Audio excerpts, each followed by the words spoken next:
Hello, my beautiful souls. You guys miss me. I feel like I haven't been in front of the camera forever. So I don't want to do every single video podcast style. As a YouTuber and as a viewer, we want to feel relatable. We want to feel like we can relate. Want to kind of match a face to the sound and to the message. Totally get it. Totally get it. So one topic that I have kind of been going back and forth trying to decide, should I talk about this? Should I not?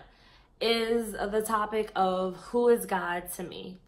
As most of you know, I am agnostic, if we gotta put a label on it, because you guys know I do not like labels, and ex-Christian. As an agnostic, I believe that something exists, but I don't know anything else, and I'm fine with saying I don't know. I don't believe anyone truly knows. But some people might be wondering, all right, so since you do believe in some sort of a creator or God, how do you connect with it? What do you do?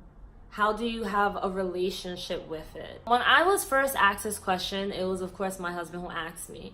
He was like, well, how are you going to have a relationship with someone you don't know? You have to connect. You have to have some sort of a connection, like how Christians connect with God through worshiping on Sundays and having times in their Bible. So what do I connect with?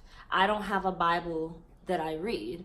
I don't have a church that I worship in or a particular God that I worship to. So what exactly kind of relationship am I having? How am I having a connection? I never expect any Christians to get this, but this was my response.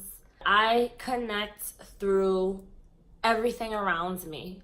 I connect with God through nature. I connect with God through the entire atmosphere. At nighttime, when I'm looking up at the stars, I'm looking at the sky, I'm thinking about the cosmos and the entire universe. When I'm walking through the park, I'm feeling the trees, so much beautiful energy around us. I listen to the sounds of the geese and the ducks and all the birds flying and the splashing in the ponds. I connect through this beautiful energy that I believe comes from the Creator, who people would see as God. The only reason I don't use the name God is because I believe that it is a name that people created just to have a name, just like we always feel like we have to have a label. To me, a God is someone that you worship. Like how you go to church. I don't worship any gods. Oh my God, I know that I'm gonna get so much hate for this video, but I'm just being real right now. But the other thing also is that I respect that you may worship a God. I respect that you may worship your Creator, who you believe to be God or Jesus Christ or whoever it is. But it's oftentimes hard for Christians to respect that when it comes to agnostics and atheists. It's kind of like, where do you draw the line, you know? So this becomes a very iffy topic to get into. People's emotions become so involved. But as crazy as it sounds, I really do connect with God in this way. That's why I may meditate. I may zone out, get into the back of my mind, like get into my other worlds and just get in my zone. I feel all the beauty and the nature around me, and I can take part in finding gratitude in everything, in every situation, regardless of how traumatic it may feel. No matter how hard what I'm going through is, I connect with God because I know that there's hope for the future. There's hope that things can get better. And that comes from what you would call God, and what I just say my Creator, our Creator, whoever created all of this. I don't attribute God to a specific identity, a gender, a race, anything. I don't attribute God to any of that. I don't know. Honestly, that's just how I feel. I don't know. I don't know if that will ever change. I don't know if I'll ever go back to believing that there is a Jesus Christ and a God who exists. Does it scare me sometimes that what if I'm wrong, and what if my old thinking is really the truth, and what will happen to me when I die? Of course that scares me. I think about it more often than I should. And it's not easy when you may have certain people in your life who still follow that belief system, that still have that faith, and they find different ways to kind of remind you that your life is in jeopardy if you don't go back to the truth, or if you don't stop making videos about this, if you don't stop believing that you really don't know when deep down you know. And then when you start thinking that way, you start getting confused, because then you're like, well, wait a minute, I believe that I don't know, but this person's telling me that that's just Satan, that's Satan, that's Satan. And so it gets confusing, because then you're like, well, wait, because you were a Christian before and you actually used to think that way, you start to think, is this a mind game? Is this really Satan the whole time? And then another part of you is like, that's what happens when this is all you've ever been taught. And then I think about other religions, like Muslims. I don't believe any of the stuff they believe in, or the God that they believe in. But why am I not fearful of what will happen to me when I die, when it comes to their God, Allah? Why doesn't that scare me? Why is it the only Christianity scares me? If you were to ask an ex-Muslim why Christianity doesn't scare them, but their ex-religion scares them, it would be so obvious and plain as day to see that the reason is because whatever religion you're brought up in, that's the one that you believe, and that's the one you're gonna fear when you do decide to leave. It's a scary feeling, because you can't really escape that fear, or you could just go on through life. And a lot of times I get messages from people asking me, how do I get over this fear of going to hell?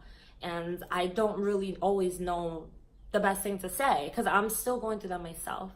But I tell them, just take it a day at a time. Don't try to focus on trying to get over it. Try to focus on just enjoying the life you're living at this moment, trying your best to be a good human being and to contribute in some way to humanity. Just focus on this moment and be in gratitude at all times. Always find something to be grateful for. Always find an opportunity of growth during adversities. Always find time to love yourself, and love yourself harder, especially when you're going through something and when other people may turn their back or may make you feel guilty for being the ex-Christian or the ex-JW or the ex-Hindu, ex-Muslim. You have to love yourself really hard. And that's something that I've been having to do lately. These past few months, it's been a bit difficult, but that's what I've been doing. And I feel fine. I got my mental back right. I'm back to exercising again. I'm taking better care of my body and my nutrition. I'm not perfect, but I'm trying my best. I just keep pushing forward, pushing forward, pushing forward. And then sometimes I pull back, and sometimes I think, am I doing the right thing? Should I continue making videos? And then every time I have these little doubts, one of you guys send me a message, either an email or on Facebook or Instagram, and you thank me for making these videos, and you tell me how grateful you are that I'm making these videos and for me to never stop. That keeps me going, and that keeps me saying, I'm gonna keep doing this. I never started doing this for any other purpose other than to help people, because what I went through was so traumatic at that time that I was just like, this is so wrong on so many levels. I need to make sure that as many people as I can help, that I will get the help to them, to know and not to allow themselves to go through a traumatic experience in a Christian or any kind of a cult. And then now I also share my journey with you guys as an ex-Christian, because I know that there are many ex-Christians out there. And I never want to see anyone on this channel bashing other people because they're Christian, or bashing people because they're agnostic or they're atheists, because that's not what it's about. It's not about dividing. It's about trying to see both worlds, both sides of the fence. What does your life look like as a Christian? How do you think? And what does your life look like as an ex-Christian or ex-Jehovah's Witness? What do you think? How do you think? Both come together and have to learn, okay, I may not believe the same things you believe. I may not follow the same concepts as you, but I respect you because this is how you feel, and I can't change how you feel.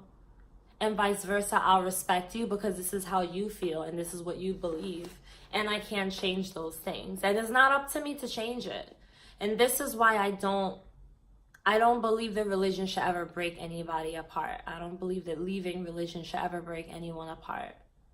But I'm going to say this, that whatever happens for me in my future and in my relationship, it is going to happen because this is how it has to be and this is how it's meant to be. And I'm not going to try and interfere and stop it because I want to learn from things. There's no growth without adversity. I need to grow and learn.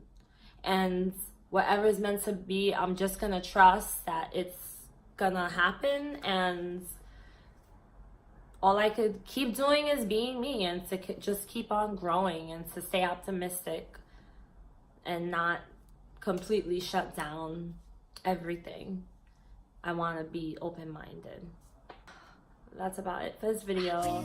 Thank you so much to you guys. I love you guys all so much. You guys have been so amazing with the support and reaching out to me. I had some really good viewers. So I will see you guys in the next video.